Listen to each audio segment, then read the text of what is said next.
আমাদেরকে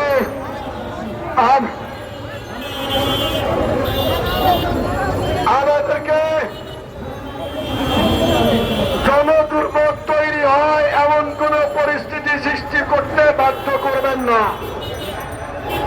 যদি তা করেন আমরা আমাদের ফ্যামিলি সমেত ঢাকায় উপস্থিত হতে বাধ্য হব।